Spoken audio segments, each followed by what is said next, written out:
Halo Son, apa kabar?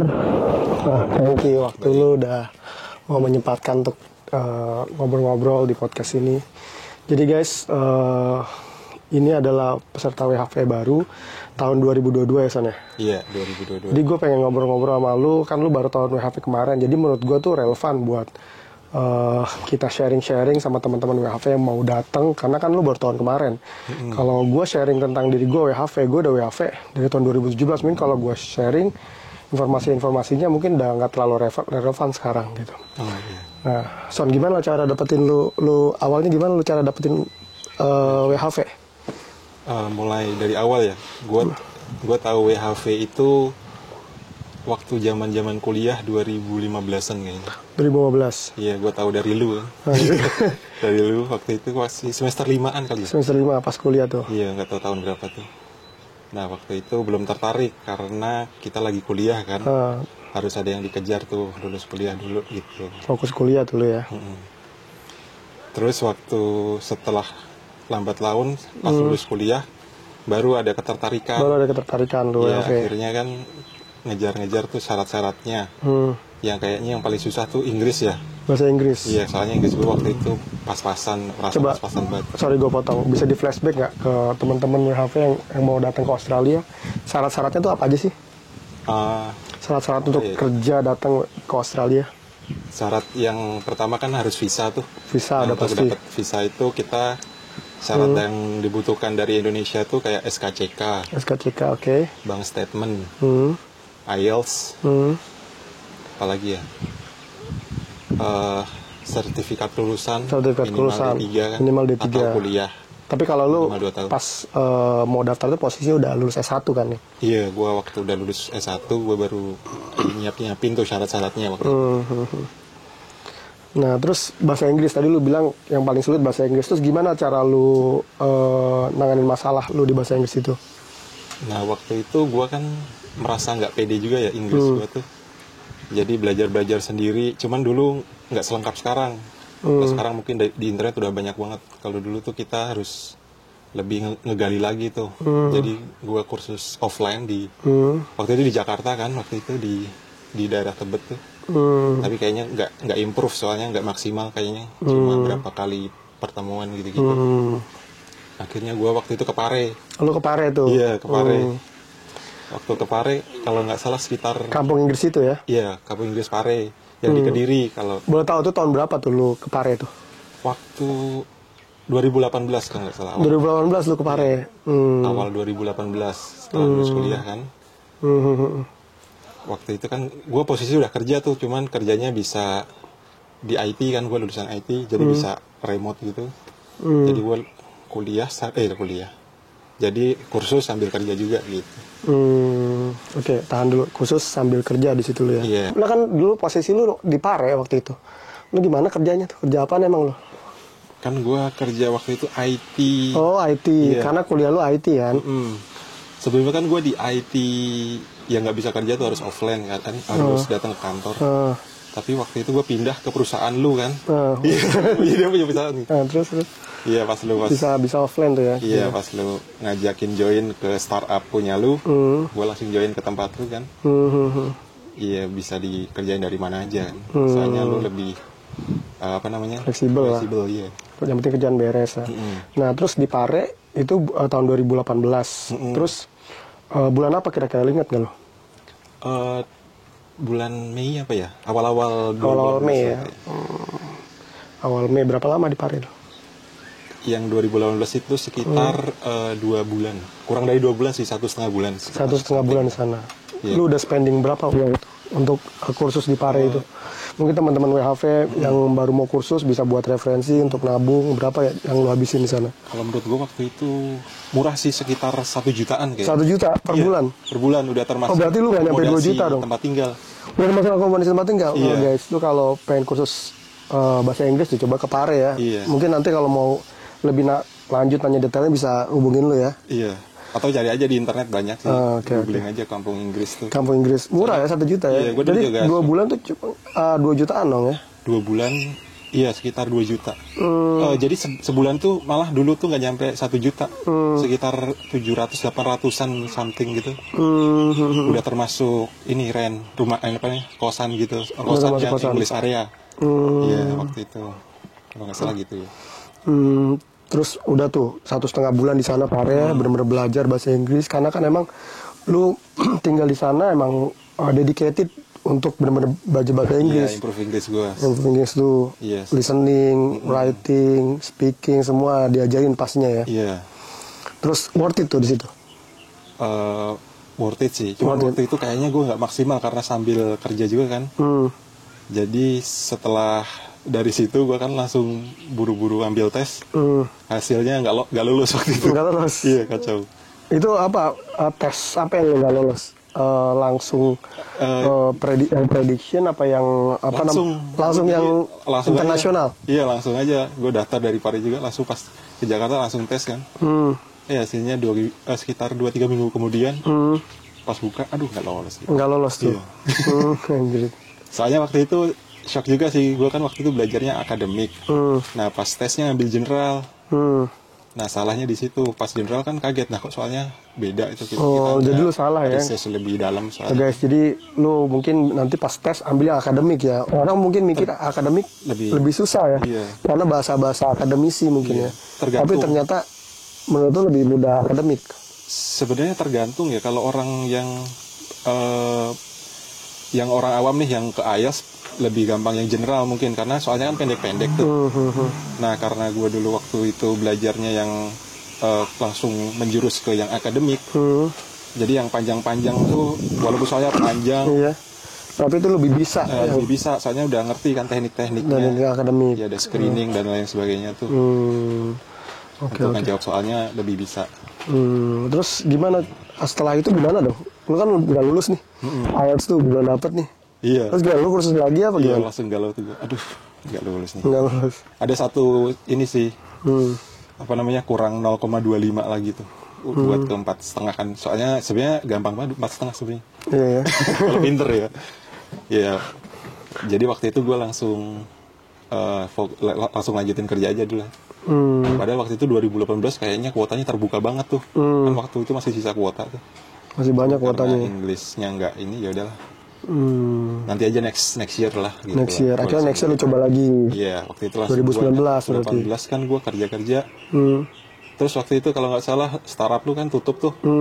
Jadi 2018 akhir langsung gue langsung cabut kan. Gue pengen kerja lagi tapi kayaknya gue pengen mencoba hal baru tuh.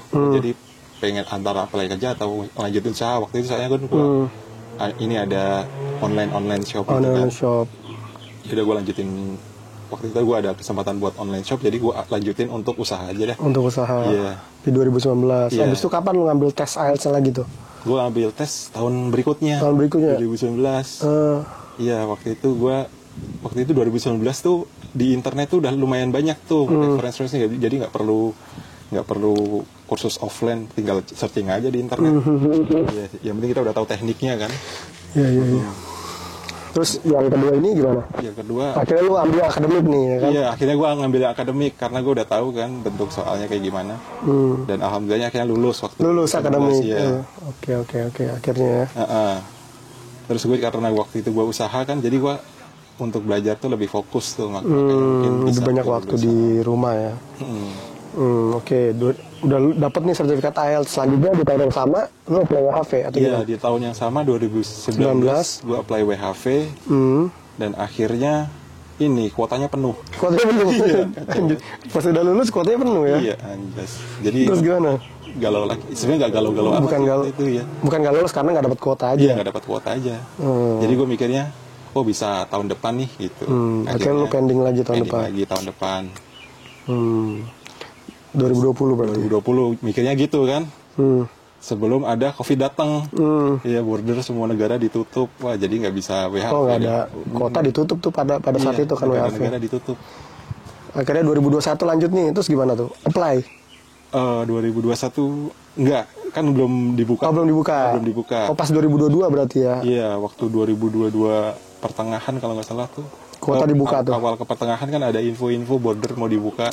Ya, Tapi sertifikat IELTS tuh masih berlaku ya 2020? Oh, nggak berlaku. Makanya waktu itu gue ambil tes lagi. Anjir, berarti lu 3 kali nih. Kali tes. Udah habis 9 juta lu buat tes-tes doang. Iya, tes doang itu. Berarti guys, jadi WHV ini nggak nol amat modalnya ya. Ada modal juga lu tes. Ada modal. Lu les bahasa Inggris mungkin lu habis 2 juta yang di Pare, terus belum yang khusus sebelumnya habis. Iya. Mungkin habis 1 jutaan kali kan 3 juta. Iya. Terus lu ngambil tes sampai 3 kali kan, yang ketiga baru berhasil. 9 juta udah 12 juta modal bahasa Inggrisnya doang kan. Oke, Yang kelihatan ya. Yang kelihatan. Belum yang lain-lain kayak transport lu dari Jakarta ke Pare bolak-balik kan. Iya. Itu juga mungkin habis 15 sampai 20 juta mungkin buat bahasa Inggris doang ya. Iya. Oke, terus 2022 lu ambil kuota SRPI? 2022 iya gua SDU waktu itu langsung berubah kan namanya jadi SDU. Oh, SDU WHV. Oke. Nah, waktu itu waktu tahun kemarin berarti ya. Ya, gua ambil tes lagi, akademik lagi, alhamdulillah lulus langsung kan. Gua daftar tuh. Tapi gua nunggu dulu yang pertama. Jadi yang awal-awal tuh gue liatin dulu, nih beneran nggak nih gitu kan. Lihat situasi dulu kan. Dan ternyata beneran tuh, banyak yang SDU udah keluar dan pada berangkat. Langsung yang kedua kan ada kuota gelombang kedua, waktu itu gue langsung ambil tes, langsung dapat sertifikat, semua yang persyaratan lain-lain gue Udah lu kumpulin dalam satu file ya? dalam satu file, langsung gue apply. Alhamdulillah dapat tuh kuota. Malah waktu itu lebih ini banyak kayaknya kuotanya. Lebih banyak kuota. Pada selesai COVID soalnya ya. Iya. Kayaknya orang belum pada. Kayaknya sampai nggak ada sehari prepare. 2 hari itu masih ada tuh kuota waktu itu. Yang awal-awal pas yang gelombang kedua waktu gue daftar. Jadi dapat. Udah deh langsung Beli tiket tuh beli pesawat. tiket dan ngerencanain buat berangkat ke sini kan. Prepare barang-barang yang gue butuhin buat di sini apa aja gue beli dari Indo, gue siapin gitu. Oke, sekarang posisi lu udah berangkat. Berarti 2022 lu berangkat nyampe Australia. Soalnya gue mau tanya, kerja di Australia sebelum kita ngobrol panjang lebar perjalanan lu di Australia gimana? Menurut lu worth it nggak kerja di Australia? Gitu aja dulu deh. Oh gitu ya. Ya, worth it nggak kerja di Australia menurut lu? Worth it sih lumayan. Worth it dengan perjuangan lo bertahun-tahun, Iya. spending money untuk kursus bahasa Inggris di Pare dan segala nunggu kuota dan segala macam, itu menurut lu worth it nggak? Worth it sih lumayan Worth it, juga. Jadi cuman ya nggak bisa nabung banyak kayak di Indo ya. Karena ini yang nggak diceritain sama orang lain gitu kan. Lu gaji gede tapi pengeluaran juga sebenarnya gede juga di sini kan. Iya. Ya nggak sih? Iya, benar-benar. Gue dulu kan di Indo kan ibarat kata pernah penghasilan sama kayak di Australia gini ya. Cuman gue bisa saving money lebih banyak gitu. Lebih banyak dibanding di sini. Waktu gue usaha kan income-nya bersihnya sama kayak di Australia lah. Tapi di Indo tuh lebih banyak gue. Gue bahkan bisa jajan-jajan gitu kan. Kalau di sini Bisa kebeli rumah, malah lu bilang ke gue beli rumah. Oh iya, waktu usaha bisa guys, beli dia di Indo jualan online bisa kebeli rumah guys. Iya. Jadi makanya itu yang pertama gue tanya, lu worth it nggak kerja di sini, gitu kan? Iya, lumayan Tapi aja sih. gini guys, mungkin buat pengalaman untuk kerja di luar negeri, cari ini baru, mungkin menurut gue worth it sih. Ya kan kalau lu apalagi baru lulus kuliah segala macam, bener Iya, nggak? benar. Kalau orang yang baru menitih karir tuh dari awal, baru lulus kuliah, ingin berkarir, kayaknya di Australia cocok nih. Langsung kalian kan langsung dapat income yang gede gitu kan. Benar. Tapi kalau menurut gue kalau lu udah punya istana di Indo, maksud gue, lu udah meniti karir panjang segala macam, terus lu ke Australia, lu mendingan lu pertimbangkan lagi gitu. Gue nggak bilang jangan kesini, gue bilang pertimbangkan lagi karena di sini gaji gede tapi pengeluaran juga gede, bener nggak? Pengeluaran gede, iya. Pengeluaran gede. Nah, oke. Udah datang kok, balik lagi ke lu ya, datang ke Australia, terus gimana cara lu cari kerja pertama lu? Lu kerja apa pertama kali di sini? Pertama kali kerja tuh, iya waktu datang ke sini yang harus diiniin kan kerjaan kan. Kerjaan. Walaupun dari Indo juga Lu udah nyari-nyari? lamar apply juga, cuman lebih meyakinkan tuh kalau udah di sini. Jadi perusahaan kita langsung datang aja ke agensi kan. Di sini ada, kalau agensi kalau di Indo tuh kayak ini kali ya. Agen pencari kerja. Headhunter ya, agen pencari kerja tuh. Lu hubungin di sini cari. Hubungin, chat-chat aja. Soalnya headhunter kan dia nyari kerja, dia Dia mempunyai database orang yang nyari kerja, employer cari kerja gitu kan. Jadinya, jadi agensi itu dia punya kerjasama sama banyak perusahaan nih. Dia punya agensi pekerjaan, bekerjasama dengan perusahaan. Jadi kita ke agensinya itu aja. Gitu, kita chat nih, pasti ada kerjaan kan, suruh datang, Tapi gue datang, gue kemarin dapat yang di situ tuh di daerah Bankstown.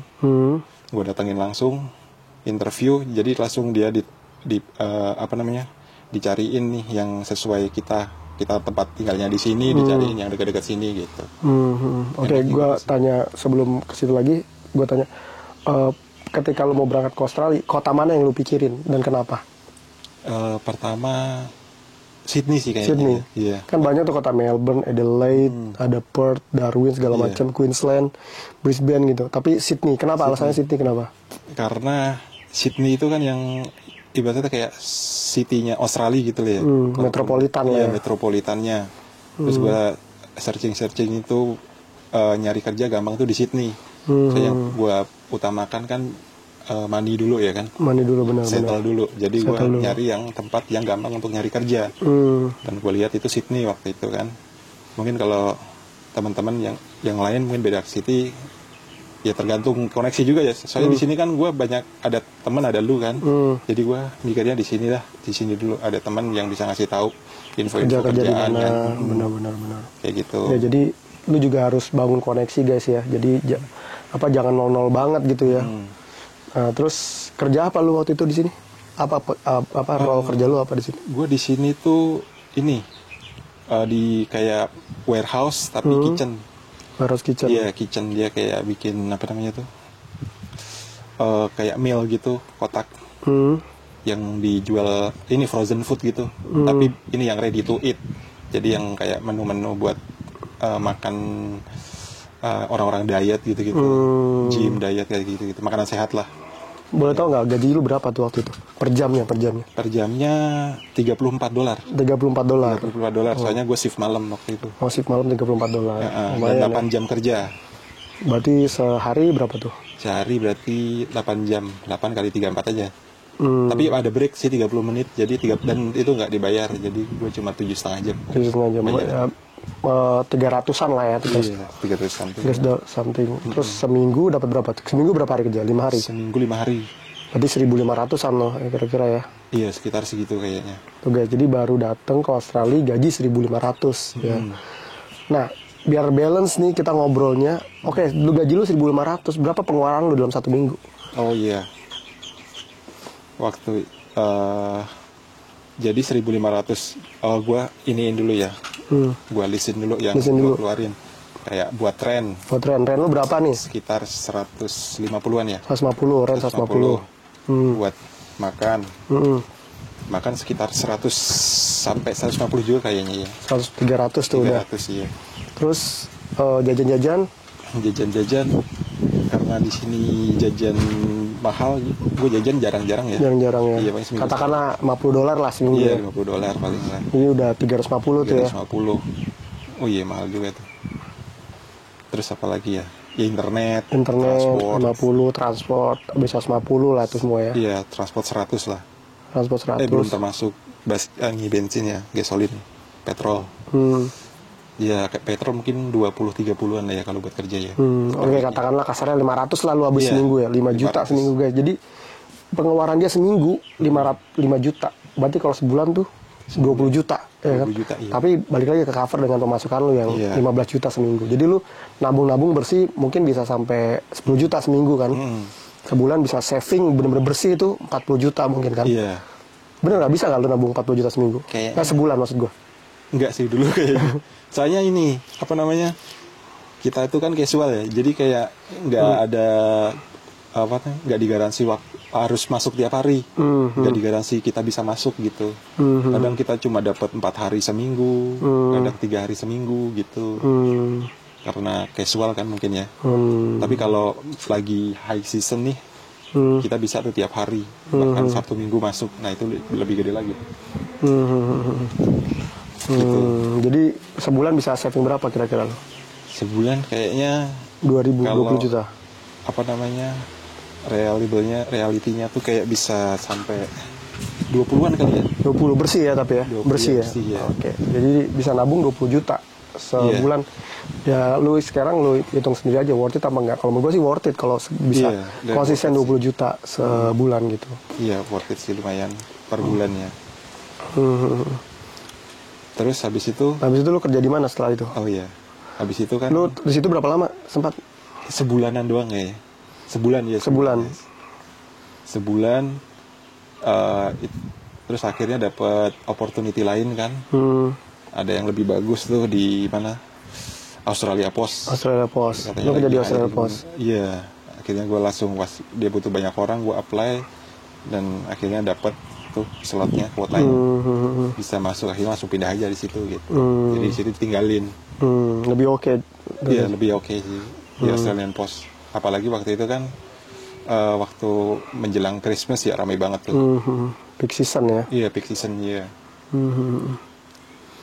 Di Australia Post juga nggak lama-lama kan, kita cuma sampai pas sebulan 2 bulan doang ramenya. Sampai situ kan langsung low season lagi tuh. Langsung low season Iya, lagi. karena di sini gue juga baru tahu di sini ternyata kerjanya seasonal juga ternyata. Jadi kita harus ini pintar-pintar tahu di mana nih yang high season kita masuk gitu. Tapi ada juga sih yang mungkin perusahaan yang konsisten kan tiap hari. Yang nggak seasonal ya, kayak seasonal, kerja-kerja. Mungkin warehouse yang bukan, kalau Australia Post kan dia bener-bener rame pada saat kayak Christmas, menjelang hari-hari spesial gitu, karena orang banyak yang kirim-kirim. Iya, mungkin kayak parcel. Australia Post, Amazon gitu-gitu. Ya, itu seasonal ya. Seasonal, yang pas menjelang Christmas dan Desember Januari lah. Ya. Januari udah mulai sepi itu. Oke, itu oke juga di situ ya. Iya, oke. Nah, terus lu kan WHV pengen extend visa lu nih. Lu mesti kerja di farm kan? Bener nggak? Iya, benar. Gimana tuh cara cari kerja di farm buat mungkin anak WHV baru datang pengen langsung nge-farm, atau sekarang visanya udah mepet-mepet, mau expire, mau nge-farm, gimana supaya bisa perpanjang visa tuh? Gimana cara lu cari kerja di farm tuh kan? Nah, waktu bulan-bulan April kan, jadi gue udah kayak hampir. Oke guys, kita lanjut lagi. Sorry tadi ada kendala teknis, yaitu kameranya mati gara-gara lowbat. Nah sekarang kita coba lanjut lagi. Tadi terakhir lu bahas soal, gue tanya soal gimana cara lu cari kerja di farm.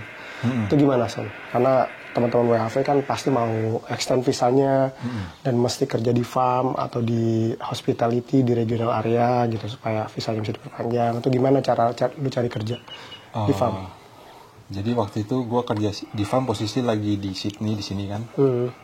Nah, Pas pada saat lu kerja di Australia Post ya? Iya, waktu masih kerja di Australia Post, searching aja di website di grup-grup WHV itu. Gue apply apa nama agensinya kalau boleh tahu, mungkin bisa di share ke teman-teman? Iya, gue apply di company juga, agensi. Tapi waktu itu dapatnya adalah waktu di agensi. Nama agensinya AgriLabor. AgriLabor, oke. Yeah. AgriLabor, apply di situ langsung di follow up sama itunya AgriLabor kan. Suruh induction, suruh kayak gitu-gitu. Di kota mana tuh kerja waktu itu? Dapatnya di kota Curwa, New South Wales, masih New South Wales. Masih New South Wales. Tapi gue tinggalnya di Victoria. Tinggal di Victoria? Iya, nyari akomodasinya dicoba tuh karena kota kecil banget, susah nyari akomodasi. Akhirnya gue di Mildura. Itu ini kayak perbatasannya gitu loh. Oh, perbatasan Mildura. Perbatasan antara Victoria dan sama New South Wales. Yeah. Oke, itu gajinya di sana. Lumayan sih, cuman lebih kecil daripada di sini. Oh gitu. Iya, di sana tuh. Udah pasti ya, soalnya farm kan, nggak banyak pilihan ya. Soalnya kan demi payslip kan. Demi payslip. Emang berapa payslip yang harus dikumpulin supaya lu dapat bisa perpanjang visa lu gitu? Minimal itu kan 12 payslip. Kalau bisa lebih bagus kan dilebihin. Tapi dilebihin jangan banyak-banyak juga sih. Waktu itu gue apply pakai 14 payslip. 14 payslip. Karena kan yang payslip pertama tuh induction cuma 3 jam tuh. Iya, terus yang kedua tuh masih kayak low season banget. Masih cuma dikit jamnya. Jadi gue lebihin aja 2 payslip. Jadi lu dibayarnya berapa tadi? Sorry. Di kontrak awal. Oh iya, gue waktu itu sebagai forklift driver ya. Kan beda-beda tuh. Apa namanya job desk-nya, kerjaannya. Gue forklift itu 29. 29. Oh, lu ada sertifikat forklift? Ada license-nya. Ada license ya. 29. Terus lambat laun kan ada aturan government itu wage naik berapa persen tuh? Jadi 31. 31. Iya. Naik berapa persen tuh? 0, berapa? Terus apa tadi payslip lu play 14 payslip. 14 payslip. 14 payslip berarti kan 14 minggu ya. 14 minggu itu berarti sekitaran 3,5 bulan ya. 3,5 bulan. Setengah bulan. Lu loss itu visa. Lost visa ya. Sekarang udah granted visanya. Alhamdulillah granted. Jadi gue waktu itu masih stay kerja di sana sambil nungguin ini kan visa granted. Alhamdulillah dalam 1 mingguan lebih dikit granted. Oke. Terus apa namanya, terus lu balik lagi ke Sydney ya? Iya. Waktu itu rencana sebenarnya pengen langsung extend buat third year kan. Cuman kita nyari-nyari lagi di situ farm apa yang buka nih. Tapi belum ada kan, masih sekitar November Desember. Jadi buat keamanan back to Sydney dulu, buat kalau di sini kan banyak kerjaan kan. Makanya Cari duit dulu lah ya. Cari duit dulu lumayan. Jadi di sini harus memanfaatkan waktu banget tuh. Ada misalkan Jangan sampai ada minggu yang terbuang. Iya, jadi kayak waktu adalah uang banget di sini kan.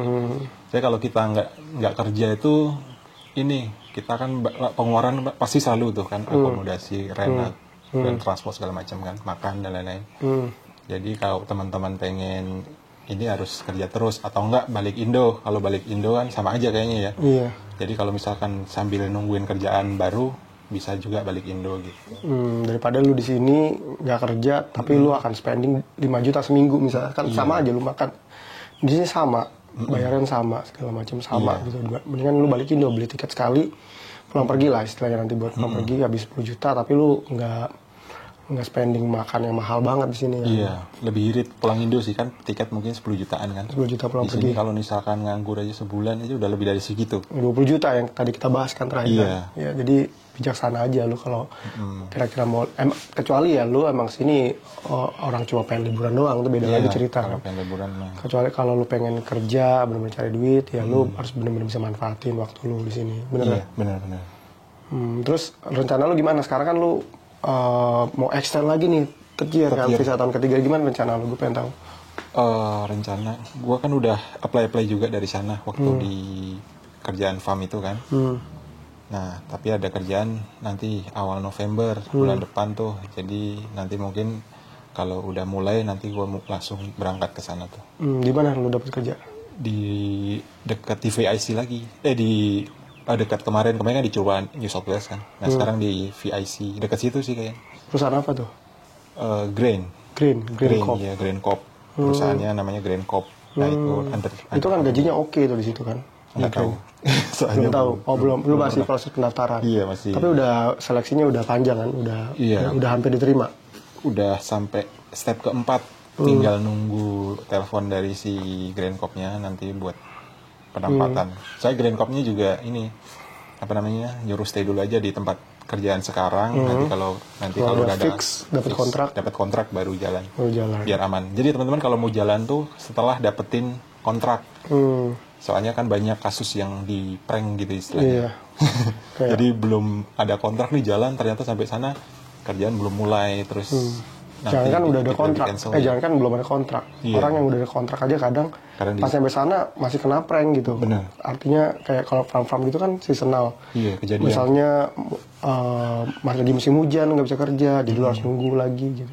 Apalagi kalau lu nggak ada kontrak, mendingan jangan berangkat dulu. Gitu. Jadi pastiin kerjaannya. Iya, kadang ada yang di cut sepihak juga tuh. Oh gitu. Ada teman juga kemarin waktu di yang farm sebelumnya. Ada 2 forklift driver tuh dari orang Indonesia itu. Yang sisanya itu kan orang Aussie kebanyakan ya. Nah, yang 2 orang Indonesia ini udah dapat kontrak terus ke situ udah nyari dapat akomodasi dan segala macem. Pas induction yang 3 jam itu yang tadi gue bilang, tiba-tiba ini nggak lolos katanya, nggak lulus. Iya. Padahal Padahal udah berangkat orang. Iya, orangnya pengalaman pasti bisa tuh. Ini kan driving. Ya itu guys, hati-hati juga ya. Pasti juga agensinya terpercaya kan. Iya. Kayak agensi kemarin lumayan terpercaya kan, Agri Labor ya. Iya. Untung mereka berdua. Gue juga pernah sih kerja di Agri Labor, ya lumayan terpercaya sih. Lumayan terpercaya ya. Terus kalau sebelum farm ini, kalau bisa ini punya tabungan kan. Jadi makanya gue ke Sydney itu buat nyari tabungan dulu. Takutnya ada kenapa-napa nanti di farm di tempat yang ini, yang jauh yang baru tuh.